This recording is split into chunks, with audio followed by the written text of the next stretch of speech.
आज आपण बनवणार आहोत अगदी हॉटेल स्टाईल रेस्टॉरंट स्टाईल असा पनीर मसाला। तुम्ही पनीर मसाला तर नेहमी खाल्ला असेल, हॉटेलमधला पनीर मसाला खाल्ला असेल, तर अगदी तसाच आज मी तुम्हाला परफेक्ट असा पनीर मसाला बनवून दाखवणार आहे।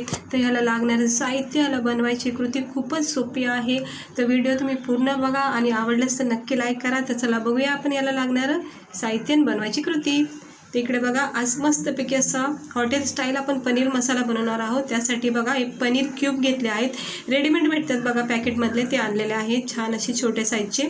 त्यानंतर बघा मी साहित्यामध्ये काय काय वापरले, हे एक मोठ्या टमाट्याची ना मी अशी प्युरी करून घेतली। तुम्ही हवं तर असं मस्तपैकी बारीक चिरून घेतलं टमाटर तरी काही हरकत नाही, मी याचं थोडी पेस्ट करून घेतली। त्यानंतर अद्रक लसूणची पेस्ट हवी आपल्याला, त्यानंतर बारीक चिरलेले कोथिंबीर आणि हे बघा हे तेजपत्ता आणि थोडेसे खडे मसाले आपले फोडणीसाठी, म्हणजे कसं आहे चांगला फ्लेवर येतो आपल्या मसाल्यामध्ये। आणि त्यानंतर 2-4 कढीपत्त्याचे पाणी आणि 2 मोठे कांदे बारीक चिरून घेतले। आणि इकडे घेतले थोडंसं 100 ग्रामच्या अंदाजाने असं दही घेतलेलं आहे मी।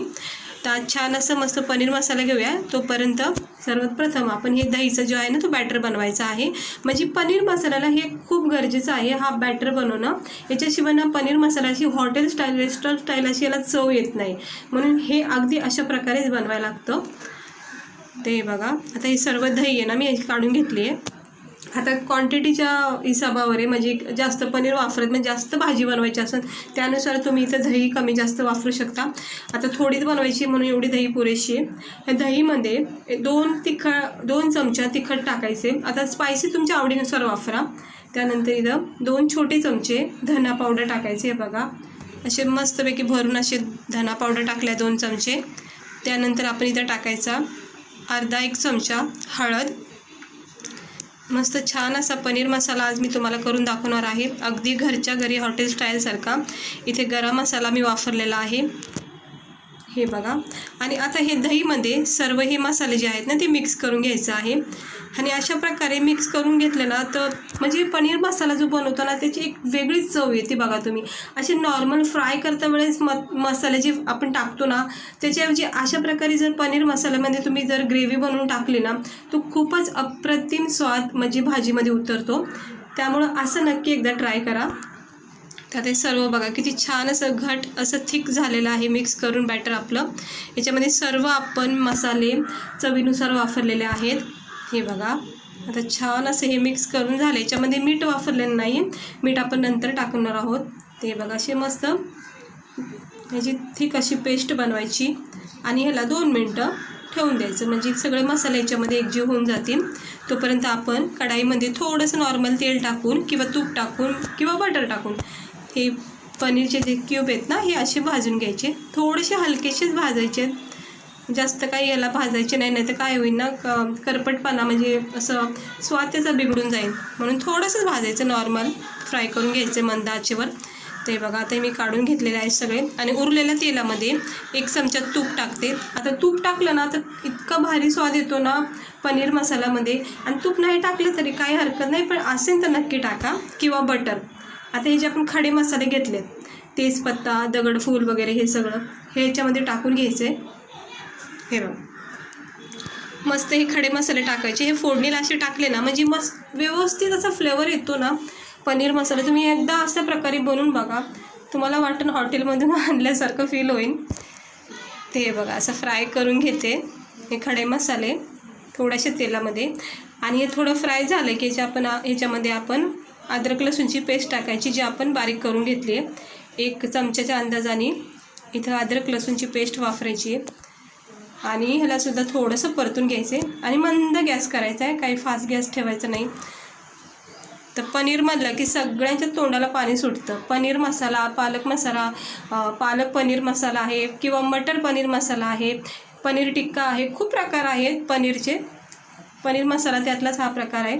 तर ते बारीक चिरलेले 2 मोठे कांदे घेतलेत बघा, अगदी छान असे बारीक चिरून घेतलेत, कारण ह्या सगळ्या साहित्यानेच आपला मसाला जो ना तो चांगला थिक होतो, जितकं चांगलं साहित्य वापरतात तितकं। ते बघा ते परतून घेतलेलं आहे आणि याचा रंग थोडा चेंज झालेला आहे। आता याच्यामध्ये आपण काय करायचं, जी आपण प्युरी घेतली ना वाटून ती याच्यामध्ये टाकायची ह्या स्टेजमध्ये, ठीक आहे। आणि हे सगळं झालं की मग तेल सुटेपर्यंत थोडंसं टमाट्याला हे सगळ्या साहित्यामध्ये परतून घ्यायचे. हे बघा असं मस्त परतून घेतलं, तेल सुटलं बघा, तेल सुटलं आजूबाजूनी. तर छान आता चांगलं कांदा टमाट्यामध्ये परतून घेतलं. आता चांगलं तेल सुटलेलं आहे, जेणेकरून आपले टमाटेसुद्धा चांगलं फ्राय झाले. इकडे बघू शकता व्यवस्थित आपलं फ्राय झाला आहे मसाला सगळा. आता याच्यामध्ये आपण हे जे वाटण केलेली ग्रेव्ही आहे, म्हणजे ही जी पेस्ट केली ना आपण दहीमध्ये जे मसाले वगैरे टाकलेत, ते याच्यामध्ये सगळं टाकून घेऊया. आणि प्लेटमध्ये जे उरलेला मसाला आहे त्यात थोडंसं पाणी टाकून ह्याच्यामध्ये टाकून घेऊ, जेणेकरून काय वेस्ट पण होणार नाही आणि मसाल्याचा फ्लेवरसुद्धा चांगला येईल. आता हे सगळं एकजीव करून घ्यायचे आणि व्यवस्थित याला तेल सुटेपर्यंत परतून द्यायचं आहे मीडियम गॅसवर. अगदी स्लो गॅस नाही, मीडियम गॅसवर याला तेल सुटेपर्यंत छान असं परतून घ्यायचं आहे. आणि झाकण ठेवून याला मंद आचेवर किंवा मीडियम आचेवर याला तेल सुटेपर्यंत परतून घ्यायचे. तुम्ही इकडे बघू शकता आता याला तेल सुटत आलं आहे. हे बघा असं बरोबर असं तेल सुटत आलं ना, समजून जायचं आपला मसाला जो आहे ना परफेक्ट भाजला गेला आहे. कारण मसाला चांगला भाजला की कुठल्याही भाजीला चांगली चव येते. त्यामुळे थोडा वेळ तरी मसाला चांगला परतून घ्यायचा आहे. आता तेल सुटलेला आहे, मसाला व्यवस्थित परतून झाला आहे. आता हे सगळे आपले जे पनीर क्यूब आहेत मी याच्यामध्ये टाकून घेतलेत आणि वरून अशी कट केलेली बारीक कोथिंबीर टाकून घेते आणि व्यवस्थित हलक्या हाताने, कारण पनीर जे असतात ते आपले नरम सॉफ्ट असतात, म्हणून त्याला असं घाई गडबडीत नाही मिक्स करायचं, जेणेकरून तुटले जाणार नाहीत. हलक्या हाताने असं हळूवार असं मिक्स करून घ्यायचं. इकडे बघू शकता किती छान असं आपलं बघा मस्त असं थिक ग्रेव्हीबाज असा पनीर आपला तयार होणार आहे. आता हे बघा पनीर टाकल्यावर किती छान त्याचा लुक आला आहे बघा. इकडे बघू शकता, वाटतं का नाही भारी. आता याला द्यायचं आपल्याला फक्त 5 मिनटं मंद आचेवर, कारण जास्त शिजवायचं नाही आहे. हे बघा 5 मिनटं झालेले आहेत आणि आता तेल सुटलेलं आहे आणि आपला मसाला बघा किती छान असा थिक झालेला आहे. आणि हे बघा वाटतोय का नाही अगदी हॉटेल स्टाईलसारखा असा थिक ग्रेव्ही पनीर मसाल्याची. किती छान असं तेल सुटलेलं आहे, सर्व मसाले आपण याच्यामध्ये तूप टाकलेलं आहे, खूपच मस्त फ्लेवर आलेला आहे भाजीमध्ये. आणि अशा प्रकारे तुम्ही एकदा बनवून बघा, तुम्हाला इतका आवडेल आणि सगळेजण तारीफ करतील तुमची. अशा प्रकारे तुम्ही एकदा नक्की ट्राय करा. ते बघा भाजी थंड करून घेतली मी. आता इकडे बघू शकता किती छान तरी सुटली आहे आणि बघा बघता क्षणी तोंडात पाणी सुटते बघा. किती मस्त ग्रेव्ही आणि थिक अशी ग्रेव्ही तयार झाली आपली पनीर मसाल्याची. तर अशा प्रकारचाच पनीर मसाला आपल्याला हॉटेलमध्ये खायला भेटतो बघा, पुरीसोबत नानसोबत. तर इकडे बघू शकता मस्त आपलं परफेक्ट झालं आहे. आता मी याला करते सर्व. ते एक प्लेट घेतलेला आहे, ते इकडे बघू शकता किती भारी झाले बघा. वाटते का नाही असं हॉटेलमधून आणल्यासारखं आपला पनीर मसाला तयार झाला आहे बघा खाण्यासाठी. अगदी परफेक्ट सर्व मसाले याच्यामध्ये टाकलेले आहे, सगळे मसाल्याचा फ्लेवर मस्त उतरलेला आहे आणि नरम सॉफ्ट असा पनीर आपला शिजून निघलेला आहे. आणि याची ग्रेव्ही तुम्ही बघू शकता किती छान अशी थिक ग्रेव्ही तयार झाली. वरून थोडीशी कोथिंबीर टाकली, सोबत नान किंवा गरमागरम पुरीसोबत तर अप्रतिम लागतो पनीर मसाला. अगदी तुम्हाला हॉटेलसारखा हा फील होणार. अगदी भारी झालेला हा पनीर मसाला, तुम्ही एकदा नक्की ट्राय करा. इकडे बघू शकता तुम्ही याचा टेक्स्चर बघू शकता किती घट आहे. अजिबात आपण याच्यामध्ये रस्सा नाही केला, पातळ अशी ग्रेव्ही केली नाही आहे, परफेक्ट असा मसाला टाईप केलेला आहे पनीर मसाला. तर तुम्हाला कसं वाटलं आजचं आपला ही रेसिपी पनीर मसाल्याची? तर आवडली असेल तर नक्की अशा प्रकारे एकदा ट्राय करा आणि घरच्या घरी हॉटेलसारखा पनीर मसाला बनवून खा.